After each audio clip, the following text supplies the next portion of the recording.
பாரதிய ஜனதா கட்சியின் வெளியுறவு கொள்கை என்ன? அதேதான். காங்கிரஸ் கட்சியினுடைய பாதுகாப்பு கொள்கை என்ன? பாரதிய ஜனதா கட்சியின் பாதுகாப்பு கொள்கை என்ன? ரெண்டும் ஒன்றுதான். காங்கிரசின் பொருளாதார கொள்கை என்ன? அதே தனியார் மயம், தாராளமயம், உலகமயம்.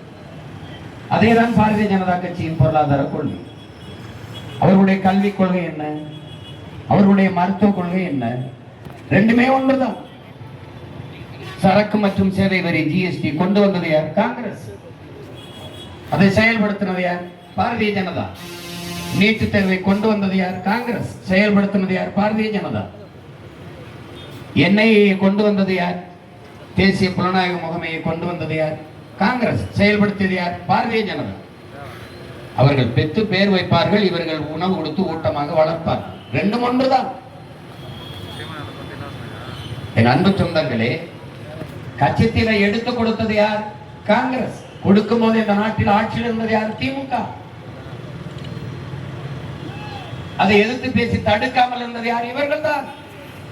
கட்சித்தீவை கொடுக்கும் போது இந்திய நாடாளுமன்றத்திலே ஒரே ஒரு வீரமகன் தான் எதிர்த்து பேசியவர் நம்முடைய தாத்தா முக்கியத்தவர் மட்டும்தான். இந்த நாட்டு மக்களுக்கு துரோகம் செய்கிறது காங்கிரஸ் ஆட்சி, அம்மையார் இந்திரா காந்தி அவர்களே என்று எடுத்து பேசியவன் நம்முடைய தாத்தன் முக்கியத்தவர் மட்டும்தான். உங்கள் அப்பா காஷ்மீர்ல ஒரு பகுதி எடுத்து சீனாவுக்கு கொடுத்து நாட்டிற்கு பெரிய வரலாற்று துரோகத்தை செய்தது போல நீங்கள் கச்சத்தீவை கொடுத்து இந்த நாட்டு மக்களுக்கு, குறிப்பாக என்னுடைய ராமநாதபுரம் தொகுதியை சார்ந்த மீனவ மக்களுக்கு பெருந்துரோகத்தை செய்கிறீர்கள் என்று பேசியவன் அவன் ஒருவன் தான். கல்வி மாநில உரிமை, அதை எடுத்துக்கொண்டு போனது யார்? இந்திய ஒன்றிய அரசியலின் பட்டியலுக்கு பொது பிரிவுக்கு கொண்டு போனது யார்? காங்கிரஸ், அம்மையார் இந்திரா காந்தி. எடுத்துக்கிட்டு போகும்போது வேடிக்கை பார்த்து இருந்தது யார்? இதே திமுக. அவர் எல்லாத்தையும் எடுத்துக்கொண்டு போவான், இவர்கள் வேடிக்கை பார்த்துக் கொண்டிருப்பார். ஏன்? அற்ப பதவிக்காக ஆட்சியை கலைத்து விடுவார்கள் என்ற அச்சத்திலே வேடிக்கை பார்த்துக் கொண்டிருப்பார். எடுக்கும் போது தடுக்காமல் இருந்துவிட்டு இப்போது கல்வியை மாநில உரிமைக்கு கொண்டு வருவோம் என்று பேசி ஏமாற்றுவார்கள். கச்சத்தீவை கொடுக்கும் போது தடுத்து போராட நிறுத்தாமல் விட்டுவிட்டு இப்போது கச்சத்தீவை நிற்க போராடுவோம் என்று பேசுவார். தொடர்ச்சியாக 18 ஆண்டுகள் இந்திய அமைச்சரவையில் இருந்த கட்சி திமுக. அப்போதெல்லாம் கல்வியை மாநில பட்டியலுக்கு கொண்டு வராமல், அப்போதெல்லாம் கச்சத்தீவு மீட்பு பற்றி பேசாமல், இந்த கட்சிகளில் என்ன வேறுபாடு கண்டீர்கள்? என்ன வேறுபாடு கண்டீர்கள்? பாரதிய ஜனதா பாபர் மசூதியை இடிக்கும், காங்கிரஸ் இடிக்க அனுமதிக்கும். என் அன்பு சொந்தங்களை, அருமை பெற்றோர்களை, குத்தி கொலை செய்வனோட குத்துவதற்கு வசதியாக பிடித்துக் கொள்பவன் எவ்வளவு ஆபத்தான யோக்கியன் என்பதை அறிவி சமூகம் சிந்தித்து பார்க்க வேண்டும். அந்த வேலையை செய்தது காங்கிரஸ். என்ன மாறுதலை கண்டீர்கள் இவர்களிடத்திலே? என்ன சென்றார்கள்? என்ன செய்தார்கள்? ஒரு மாறுதல். விடுதலை பெற்ற இந்தியாவில் 80 ஆண்டுகள், 60 ஆண்டுகளாக, 60 ஆண்டுகளுக்கு குறைவில்லாமல் ஆண்டது காங்கிரஸ். இந்த நாடு பெற்றிருக்கிற ஏழ்மை, வறுமை, கொண்டிருக்கிற ஏழ்மை, வறுமை, வேலையில்லா திண்டாட்டம், பசி, பட்டினி எல்லாவற்றுக்கும் பொறுப்பேற்க வேண்டியவர்கள் இவர்கள் தான். தமிழ்நாட்டிலே திமுக ஆட்சியில் சாராயம் இருக்கும், டாஸ்மாக். அதிமுக ஆட்சியில் மூடப்படுமா? இருக்காது. இங்கே ஊழல் லஞ்சம் இருக்கும், அதிமுக ஆட்சியில் ஊழல் லஞ்சம் இருக்காதா? இருக்கும். அதேதான். இங்கே கொள்ளை நடக்கும், அங்கேயும் கொள்ளை. இவர்கள் ஆட்சியிலே அண்ணா பல்கலைக்கழகத்திலே ஒரு மாணவ பெண்ணுக்கு பாலியல் தொல்லை என்றால் பொள்ளாச்சியிலே பாலியல் வன்கொடுமை. 2 பேர் ஆட்சியிலே அதேதான். என்ன மாறுதலை கண்டீர்கள்? இவர்கள் ஆட்சிக்கு வந்தாலும் ஆத்து மணலை அள்ளி விற்பார்கள், வளத்தை கொள்ளையடிப்பார்கள். அவர்கள் ஆட்சிக்கு வந்தாலும் ஆத்து மணலை கொள்ளையடிப்பார்கள். அவர்கள் வந்தாலும் நம் பூமி தாயின் மாறாக இருக்கிற மலையை நொறுக்கி கல்குவாயாக மணலாக ஏற்றுவார்கள். இவர்கள் ஆட்சிக்கு வந்தாலும் ஏற்றுவார்கள். என்ன மாறுதல்? அவன் வந்தால் 1000 கொடுப்பான், இவன் வந்தால் 2000 கொடுப்பான், திருப்பி இவர் 2000 கொடுப்பான். இவர் வந்தால் வங்கியிலே 5000 போடுவார், அவர் வந்தால் 10000 போடுவார். ஏன்னா அப்பம் சொத்தை விட்டு கொடுக்கிறீர்கள்? என்ன உங்க பரம்பரை காசு கொடுக்கிறீர்கள்? யாரு காசு? யாரு காசு? யாரு கேட்பது? இந்த கூட்டத்தில் யாரு கேட்பது? யார் கொடுப்பது? என்ன நீ ராஜராஜ சோழ பரம்பரை, உன் பரம்பரை சொத்து விட்டு நீ சொத்தை விட்டு விட்டு கொடுக்கிறாய்? யார் காசுலே கொடுக்கிறாய்? அறிவு சமூகம் சிந்திக்க வேண்டாமா? ஒரு நரி நாடால துடிக்கிறது. அப்போது ஆடுகளை முன்னே கூட்டி வைத்துக் கொண்டு ஆடுகள்கிட்ட ஓட்டு கேட்கிறது. என்னை வெள்ள வைத்து அமைச்சராக்கி விட்டீர்கள் என்றால் நான் உங்களுக்கு குளிர்காலத்தில் போர்வை தருகிறேன் என்கிறது. ஆஹா, இவன் வந்தால் போர்வை தருவான் போல இருக்கின்ற ஓட்டை போட்டு முதலமைச்சராக்கி விடுகிறார்கள். அந்த நரி வந்தவன போர்வை கொடுக்கறேன்னு சொல்லிட்டேன்ல, போர்வை செய்யணும்னு ஆட்டு தோலை உரிக்குது. என்னடா தோலை உரிக்கிறேன், அப்புறம் எங்க இருந்து போர்வை கொடுக்கிறது? உங்க தோலை உரிச்சு தான் கொடுக்கணும். அப்பத்தான் ஆடுகள் அலறி துடிக்குது, நம்ம தோலை உரிப்பான். அப்படித்தான் அவன் தோலை உரி என்று உரிக்குது நரி. இவர்கள் நம் வரியை வரி என்று உரிப்பார்கள். நம் வரியை எடுத்துத்தான் நமக்கு 2000, 3000, 4000 மிக்சி கிரைண்டர், இந்த அண்டா குண்டா பரிசு பொட்டி எதை அப்பம்ட்டு காசு, நம்ம அப்பம்ட்டு காசு. இந்த கொடுமையான ஆட்சி முறையை ஒழிக்கணும். முதலாவது புரிஞ்சு, இலவசம் என்பது ஏமாற்று, ஒரு மறைமுகம், லஞ்சம். இதை எப்படி அறிவு சமூகம், கற்றறிந்த பெருமக்கள் நிறைந்த இந்த நாடு எப்படி இருக்கிறது? இந்த முறை கேரளாவில் இருக்கிறதா? ஓட்டுக்கு நீ காசு கொடுத்து விட முடியுமா? போய் பாருங்கள், கேரளாவில் தேர்தல் நடக்கிறது, காசு கொடுக்க முடியுமா? பாருங்கள். ஏன்? அவன் அறிவு சமூகமாக இருக்கிறான். புரட்சியாளர்கள் அம்பேத்கர் இடத்தில் கேட்கிறார்கள், அம்பேத்கர், நீங்க கல்வி அறிவை கொடுத்து விட்டால் சமத்துவம் சமத்துவம் எல்லாம் வந்துவிடும் என்றீர்களே, அது வரவில்லையே, அப்ப கல்வி பயன்படவில்லையே என்று கேட்கிற போது அண்ணல் அம்பேத்கர் சொல்கிறார், என் அன்பு மக்களே, தன்னலம் என்று வந்துவிட்டால் அறிவு வேலை செய்யாது என்கிறார். இவன் இறஞ்சத்தான் எனக்கு என்ன நாவாழ்ந்தா போதும் என்று நினைக்கிறாய். உனக்கு மலை போனால் என்ன, மணல் போனால் என்ன, நீரை உறிஞ்சி வித்தால் என்ன, காற்று நஞ்சானா என்ன, நீர் நஞ்சாயன் என்ன, உணவு விஷமானால் என்ன, எதை பற்றி கவலைப்பட்டிருக்கிறாய்? பிறக்கிற குழந்தை புற்றுநோயோட பிறக்கிறது ஏன்? கேள்வி எழுப்பினாயா? அது என்ன புகையிலை பயன்படுத்தியதா, பான்பராக்கு போட்டதா, எதனால்? தாயின் மாறில் பால் குடித்ததை தவிர ஒன்றும் செய்யாத பச்சிளம் குழந்தைக்கு எப்படி புற்றுநோய் வந்தது? காரணம் என்ன? தாயின் மாறில் இருந்த பால் நஞ்சாகி போனது. தாய்ப்பால் ஏன் நஞ்சானது? தாய் உண்ட உணவு நஞ்சானது. அப்ப உணவு விஷமாகிவிட்டது. உன்னால் வாழைப்பழத்தை அப்படியே, ஆப்பிளை அப்படியே, திராட்சை பழத்தை அப்படியே, மாம்பழத்தை அப்படியே சாப்பிட முடியுமா? அப்போது மாம்பழத்தை அறுத்தால் மாம்பழ கொட்டைகளை ஒரு வண்டு இருக்கும், பூச்சி இருக்கும். இப்போது பார், இருக்கிறதா? பூச்சி தக்காளி, பூச்சி கத்தரிக்காய், காட்டு பார்ப்போம். ஏன்? நீ பூவிலே மருந்தடித்து விடுகிறாய், பூச்சி செத்து போகுது, அந்த அங்கே விஷமாக விளையுது கத்தரிக்காய். காட்டு ஒரு பூச்சி கத்தரிக்காய், காட்டு பார்ப்போம். நான் இறங்கிட்டு போறேன்.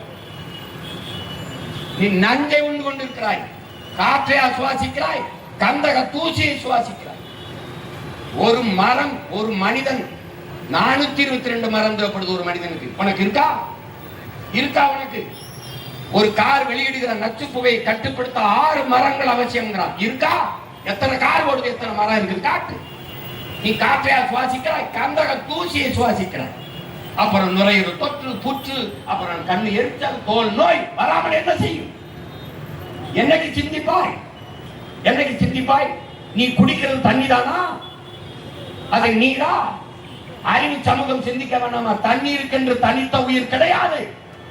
ஆனால் தண்ணீர் இல்லாமல் உலகில் ஒரு உயிரும் கிடையாது. தண்ணீருக்குள்ளே பல கோடிக்கணக்கான உயிர்கள் இருக்கிறது என்பதை அறிவார்ந்த சமூகம் புரிந்து கொள்ளணும்.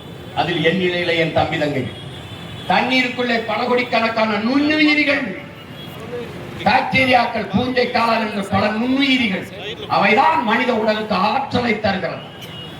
இவன் சுத்திகரிக்கிறேன் என்ற பெயரில் அந்த நுண்ணுயிரிகளை கொலை செய்துவிட்டு அந்த மினரலை கொண்டு விட்டு மினரல் என்று தண்ணீருக்கு பெயர் வச்சு விற்கிறான். நீ அதை வாங்கி குடிக்கிறாய். அது தாகம் நிற்கும். தண்ணீரால் மனித ஆற்றல், மனித உடலுக்கு வருகிற ஆற்றல் இருக்காது. அதனால 30 வயசு 40 வயசுல முட்டி வலி, கை வலி எல்லாம் வருது. காரணம் தான் அது தண்ணீர் இல்லை. தண்ணீர் போல ஒன்று. அது குடிக்கிற திறனில் இருக்கிறது, குடிக்கிற தரத்தில் இருக்கிறது என்று சான்று தந்தவன் எவன்? எவன்? இது ஒரு அறிவு சமூகம் செய்வதா? பரிணாம வளர்ச்சியிலே ஒன்று. என் அன்பு தம்பி தங்கைகளே, மனிதன் படைக்கப்பட்டவன் அல்ல, பரிணாமத்தில் வந்தவன் என்ற அறிவு இருந்தாலே சாதி மத சண்டை ஒழிஞ்சு. எவனும் படைக்கப்பட்டவன் இல்ல, பரிணாமத்தில் வந்தவன். இயற்கையின் பரிணாமத்திலே பல படிநிலை பாய்ச்சலிலே கடைசியா வந்த அற்ப உயிர் இந்த மனிதன். தான் வாழ்வதற்கு எல்லாவற்றையும் அளித்தான். இந்த உலகில் இத்தனை கோடி உயிரினங்கள் இருக்கிறது. எதனாலும் இயற்கைக்கு அழிவில்லை, மனிதனை தவிர. அவனால் தான் எல்லா அழிவும் இருக்கிறது. எதை பற்றி சிந்தித்திருக்கிறாய்? 2000 கொடுத்து விட்டால் ஓட்டை போட்டு விடுவாய், மிக்சி கொடுத்தால் வாங்கி போட்டு விடுவாய், பரிசு பொட்டி பக்கத்தில் போனாயா? 1000 2000க்கு கையேந்திர ஒரு இழிநிலை உன்னை வைத்திருக்கான். ஒரு அவமானம் இல்லை? நீதான் தன்மானத்திற்கு தூக்குல தொங்கினவனா? நம் பாட்டன் தீரன் சின்னமலைக்கு தீரா நீயே இந்த நாட்டை ஆண்டுக்க. நீ 50 100 விழுக்காட்டு வரியிலே 50 விழுக்காடை எனக்கு கட்டிட்டு 50 விழுக்காடை நாட்டை நிர்வகிக்க வைத்துக்கொள் என்று சொல்லும்போது யார் நாட்டை ஆள்றதுக்கு யாரா அனுமதி கொடுக்கிறது கேட்ட அந்த மான மரவணின் மக்களா நீங்கள்? இல்லைன்னா தூக்குல தொங்கி செத்தாருங்கடா, உனக்கு வரி கட்ட மாட்டேன் என்று செத்தவன் நம்முடைய பாட்டு. அந்த பரம்பரையில் வந்தவன் நீ 1000 எண்ணுக்கு கையேந்தி நிற்கிறாய். கேவலம். இதெல்லாம் தன்மானமிக்க அறிவு சமூகம் செய்த செயலா? ஒருத்தன் கேள்வி கேட்கிறியா?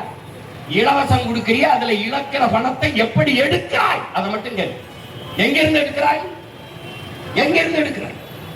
இலவச பஸ் ஓட்டுறியா? இலவசமா பஸ் எவன் கேட்டு தரமா ஓட்டுறியா பஸ்? ஒரு நாடு எப்படி இலவசமா பேருந்து ஓட்டிக்கிட்டே இருக்கும்? எப்படி ஓட்டும்?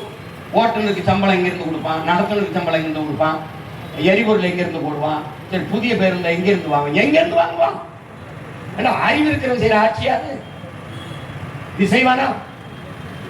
சொல்லு. ஒரு தற்சார்பு நிலையை தன் மக்களுக்கு கொடுக்கிறான் பாரு. அவனே மடிக்கணி வாங்கிக்கலாம், அவனே மிதிவண்டி வாங்கிக்கலாம், அவனே பொங்கலுக்கு வேட்டு செலவு வாங்கிக்கலாம், அவனே அரிசி பருப்பு வாங்கிக்கலாம் என்று அந்த வேலையை கொடுத்து வருவாய் பெருக்கத்தை கொடுத்து அவனே தற்சார்போடு பெருமையாக வாழ்கிற வாழ்க்கையை கொடுக்கிறவன் தான் இந்த தலைவர். எல்லாத்துக்கும் இந்த கையெழுந்து, எல்லாத்துக்கும் கையெழுந்து. இது ஒரு கேவலம். நான் கையெழுந்துறையா? நான் கையெழுந்துறேன் பிச்சை. நம்ம எல்லாரும் நாடே சேர்ந்து கையெழுந்துறோம், இலவசம். இது ஒரு பேரு. நீங்க எடுத்திருக்கிறது என்னைக்கு மாற்றுவது? எதிலிருந்து மாற்றுவது? எதிலிருந்து மாற்றுவது? எது மாற்று? அரசு பள்ளிக்கூடத்தை விட தனியார் பள்ளிக்கூடம் உயர்ந்ததாக இருக்கிறது, தரமாக இருக்கிறது. இப்போ இந்த அரசு தனியார் பள்ளிக்கூடத்தை விட அரசு பள்ளி கல்லூரி தரமாக இருக்கிறது. அதான் மாற்று. இதிலிருந்து மாற்று. அரசு மருத்துவமனையை விட தனியார் மருத்துவமனை சிறப்பாக இருந்தது, நல்ல தரமான மருத்துவம் இல்லை. தனியார் மருத்துவமனையை விட அரசு மருத்துவமனை ஆக சிறப்பாக இருக்கிறது. மாற்று. ஒவ்வொன்றிலையும் மாற்று. அதுதான் அப்படிப்பட்ட மாற்றத்தை உருவாக்கணும். ஒரு நாட்டிலே ஆக சிறந்த வளம் எது? அறிவு வளம். ஒரு நாட்டின் எதிர்காலமே அந்த நாட்டின் வகுப்பறையில் தீர்மானிக்கப்படுதுங்கிறான்.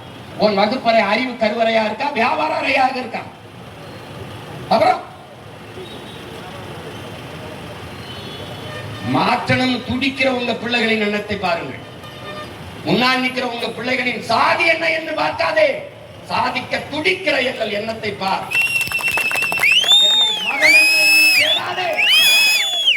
நாங்கள் முன்வைக்கிற அந்த மனிதத்தை பார். மனிதம்தான் ஆக சிறந்த புனிதம் என்கிற கோட்பாட்டை ஏற்று நில். அதை பார்.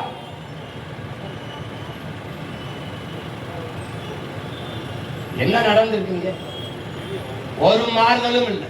இந்த தேர்தலும் வழக்கம் போல நடந்து கிடந்தால் ஒன்றும் செய்ய முடியாது. மறுபடியும் திமுக அது சரியில்லை, அதை விட்டா அதிமுக அது சரியில்லை, இதை விட்டா என்ன இது? பிசாச விவாகரத்து பண்ண வேண்டியது, அப்புறம் பேய திருமணம் பண்ண வேண்டியது, அப்புறம் பேய விவாகரத்து பண்ண வேண்டியது, அப்புறம் பிசாச திருமணம் பண்ண வேண்டியது. இது ஒரு குழப்பு. பேயை விவாகரத்து செய், ஒரு தேவதையை மறுபடி திருமணம் செய்.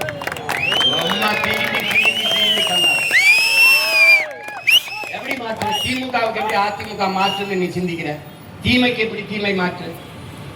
நபிகள் நாயகம் ஸல்லல்லாஹு அலைஹி வஸல்லம் அவர்கள் கேட்கிறார்கள், தீமையை எப்படி ஒழிப்பீர்கள்?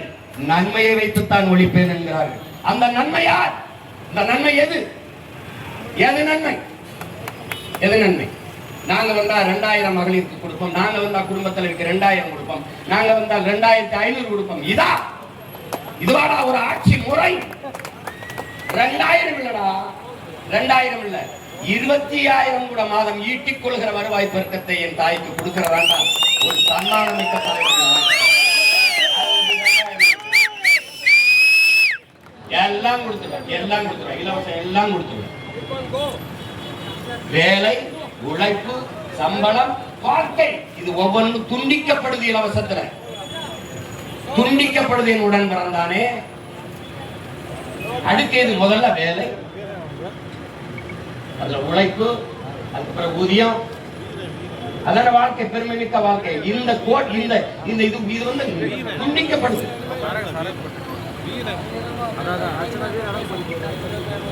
நம்மளை ஏமாத்துறான்னு தெரிய வேணாமா?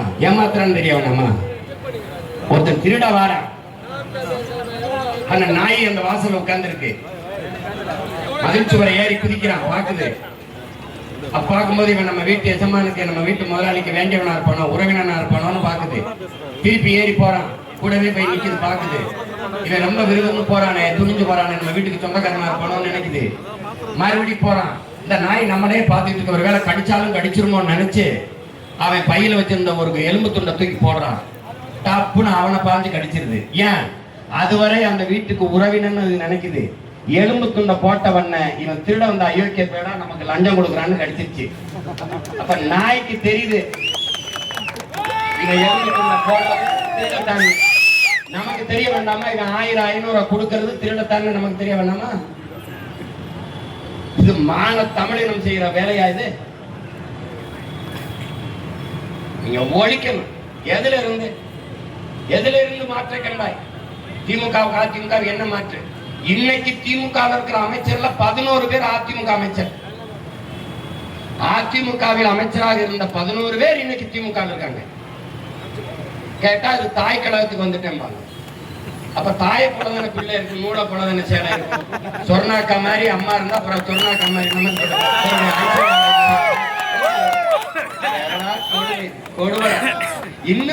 நம்புத. அதிமுக அதை விட்டா இது, இதை விட்டாது.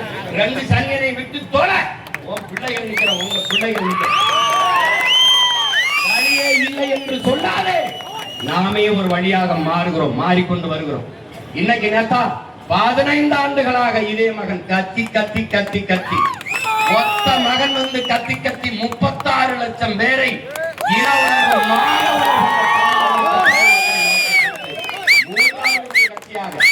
ஒரு கட்சி இந்த நாட்டில் சொல்ல முடியுமா? என் கட்சியின் வாக்கு, என் கட்சியின் ஓட்டு இவ்வளவு ஒரு கட்சி சொல்ல முடியாதா? பிரபாகரன் மகன் நடந்தாங்க.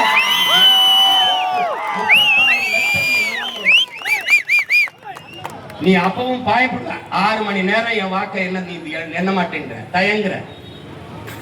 ஒவ்வொரு சின்னத்துக்கு ஒவ்வொன்ன பறிச்சு கொண்டுட்டு போன. ஒரு சின்னத்தை கொடுப்பேன், நான் கொண்டு வச்சப்பே மறுபடியும் எடுத்துக்கிறேன். இப்போ என் சின்னத்தை நீ எடுக்க முடியாது. ஏன்னா நான் நிலையான அங்கீகரிக்கப்பட்ட கட்சி. இப்ப நீ பெட்டியிலே வச்ச ஆகணும், வழி கிடையாது. அதனால என் அன்பு மக்கள்,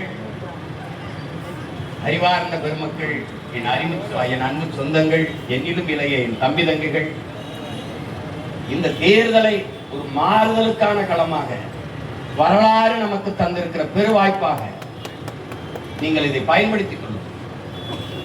இதுவரை இந்த நிலத்தில் இருக்கிற அரசியலை தூக்கி போடும். நீங்க ஐயா ஸ்டாலின் ஆட்சியில 5 ஆண்டு ஆண்டுட்டீங்க, அவங்க அப்பா ஆட்சியில 25-30 ஆண்டுகள் ஆண்டுட்டீங்க.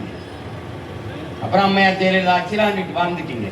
திருப்பி பாயா எடப்பாடி அவர்கள் ஆட்சியில நீங்க வந்து 4.5 ஆண்டுகள் ஆண்டுட்டீங்க. அவங்க 2 பேரும் ஆட்சியிலையும் வாழ்ந்துட்டீங்க. ஒரே ஒரு முறை உங்கள் பிள்ளைகளுக்கு வாய்ப்பு தாருங்கள். உலகத்தின் தலை சிறந்த நாடாக இந்த நாடை மாற்றி படக்கலைன்னா அதுக்கப்புறம் நாங்க வாக்கெட்டு வரல, நீங்க வாக்கம் போடாதீங்க. ஒரு வாய்ப்பை கொடுங்க. எவ்வளவுதான் திறமை இருந்தாலும் வாய்ப்பில்லை என்றால் அது பயனற்று போகும். கோடி கனவு கொண்டுள்ளோம், அதை கூடி நிறைவேற்ற வாருங்கள் என் அன்பு மக்கள் என்றால் உங்க வீதிகளில் கையேந்தி நிற்கிறோம். நாங்கள் கேட்பது வாக்காக வருங்கால நம் தலைமுறை பிள்ளைகளின் வாழ்க்கையை கேட்டு உங்கள் பிள்ளைகள் வரும். நான் ஓட்டுக்காக வந்தவனா இருந்தா நான் என்ன சொல்லுவேன்? ஒரு மோட்டர் பைக் தரேன், வீட்டுக்கு ஒரு கார் தரேன், நான் வேணா ஒரு ஹெலிகாப்டர் தரேன் வேணா சொல்லலாம். நான் ஏமாற்ற தயாராக இல்லை.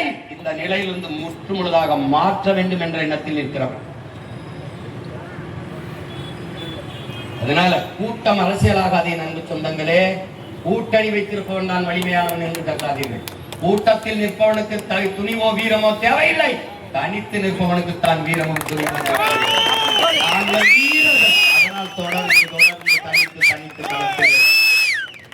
தனித்துவத்தோடு நிற்கிறோம். அதை நீங்கள் புரிந்து கொள்ளவே. எதனால் நிற்கிறோம்? யாரை நம்பி நிற்கிறோம்? எங்களை பெற்றவர்கள், எங்கள் உடன் பிறந்தவர்கள் கைவிட மாட்டார்கள் என்ற அசைக்க முடியாத நம்பிக்கையில் நிற்கிறோம். நம்பி நிற்கிற பிள்ளைகளை கைவிட்டு விட்டீர்கள் என்ற வரலாற்று பதிவு வரக்கூடாது. நம்பிக்கை துரோகம் செய்து விட்டார்கள் தமிழின மக்கள் சீமானுக்கும் அவன் பிள்ளைகளுக்கும் என்ற பதிவு வரக்கூடாது. வந்தவனை எல்லாம் வாழ வைத்தீர்கள், ஆனால் சொந்த மக்களை வாழ வைத்தீர்களா? தமிழ் மீட்சி வர வேண்டும் என்றால், தமிழன் எழுச்சி வர வேண்டும் என்றால், தமிழன் ஆட்சி வர வேண்டும். அதற்கு அறிவு சமூகம் ஆழ்ந்து தெளிந்து சிந்தித்து இந்த தேர்தலை பயன்படுத்திக் கொள்ளும். வரிசையில் நின்று வாக்கு செலுத்துறோம், யாருக்கு செலுத்துறோம், ஏன் செலுத்துறோம், எதற்காக செலுத்துறோம், அதை உணர்ந்து தெளிந்து சிந்தித்து செயல்பட. நீங்கள் எப்போதும் என் அன்பு சொந்தங்கள் நல்லவற்றை மட்டும்தான் தேர்வு செய்வீர்கள்.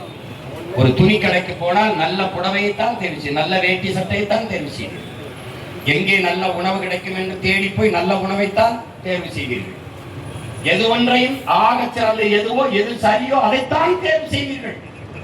திரும்ப திரும்ப சொல்கிறேன், எளிதானதை செய்யாதீர்கள், சரியானதை செய்யுங்களேன். அன்பு மக்களே, ஜெயிக்கிற மக்கள் நிற்க வேண்டும், கூட்டமாக நிற்கிறார், அவன் கூட நிற்க வேண்டும் என்ற எண்ணத்தை கைவிடுங்கள். கூடி கொள்ளையடித்தால் சரியாயுமா? கூட்டமா நின்று கூட்டமா கொலை செய்தால் கொலை சரியாயிடுமா? எல்லோரும் சேர்ந்து ஒரு தவறை சரி என்று சொன்னால் சரியாகிவிடுமா? அது அதனால் ஜெயிக்கிற பக்கம் நிற்க வேண்டும் என்ற எண்ணத்தை கைவிடுங்கள். நிற்கிற பக்கத்தை ஜெயிக்க வைக்கிறவன் எவனோ அவனேதான் சரியானதை செய்யப்படாது. சரியானது வென்றே தீரும் என்கிறான் புரட்சியாளன் செய்கிறார். உங்கள் பிள்ளைகள் மிகச் சரியானதை மனச்சான்று வழிநடத்தியபடி நடந்தவன் தான் உலகில் எல்லா காலகட்டங்களிலும் மாறுதலை உண்டு பண்ணியிருக்கிறார். நாங்கள் எங்கள் மனச்சான்று வழிநடத்துகிறபடி நின்று சென்று கொண்டிருக்கிறோம். எங்கள் பயணம் எங்கள் கால்களை நம்பித்தான், அடுத்தவர் கால்களை நம்பி அல்ல. ஏனென்றால் எங்கள் கனவு பெரிது, துரிதமான, உலகத்தில் யாராலும் சுமக்க முடியாத பெரிய கனவை சுமந்தனில் அது உலகத்தில் எல்லாவற்றையும் விட பெரிது என்கிறான் ஆல்பர்ட் ஐன்ஸ்டீன். அப்படி என் இனத்தின் உரிமை, அதன் எதிர்கால பாதுகாப்பான நல்வாழ்வு என்கிற பெரிய புனித கனவை சுமந்து நிற்கிற பிள்ளைகள் எங்களுக்கு உங்கள் மதிப்புமிக்க வாக்கை தந்து வெற்றி பெற செய்ய வேண்டும் என்று உங்கள் அன்போடு வேண்டும். இந்த சோளிங்கர் தொகுதியிலே போட்டியிடுகிற அன்பு தம்பி அசோக்குமார் அவர்களுக்கு விவசாய சின்னத்திலே வாக்கு செலுத்தி வெற்றி பெற